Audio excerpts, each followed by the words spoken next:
Iverina itontoerana kosa sika eo amin'ny sehatra ny fanabeazana niditra amin'ny telovolana fahatelo sady telovolana farany hiatrehana ireo fanadinam-panjakana samihafa ny tontolon'ny fanabeazana androany telovolana farany ihany koa hiatrehan'ireo ankizy sasany sy ny fanadinana fisondrotana kilasy Rotsirakotondrainy no mitondra ny akon'izay amin'ny sary Mamra Samuel.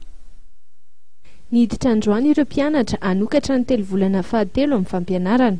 Ny telovolana fahatelo dia miompana indrindra amin'ny famerenana ireo zava-bitatra izay nandritra ny taom-pianarana.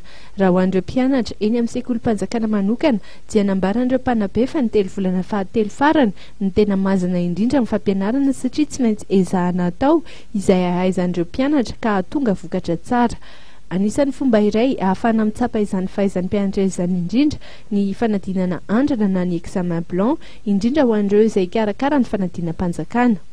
Ao anatin'ny telovolana fahatelo tsika izao vita ny telovolana faharoa dia efa mamaraparana ny programa zany izay alohan'ny etrehana fanadinana moa misy karazany roa zany misy aloha le examen blanc dia volana me zany fanaovana examen blanc dia tokony vita alohan'izay zany ny programa azahoana mandrefy ny ankizy hoe aiza ho aiza zany zao ny révision tokony tsy liny.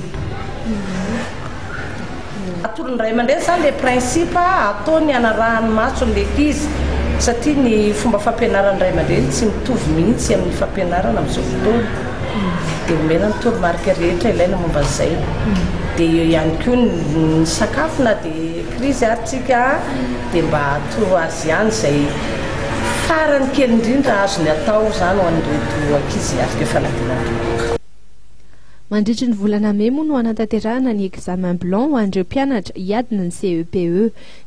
Misy ihany koa ny sekoly izay manomana ho azy manokana ny fitsapam-pahaizana andrana entina hijerevana ny fahaizan'ireo mpianatra. Ankoatr'izay moa dia efa nisy nanomboka ny volana janoary lasa teo ny koro izay ataon'ireo sekolim-panjakana toy ny etsy Antanimena entina nampiana hatrany ireo mpianatra.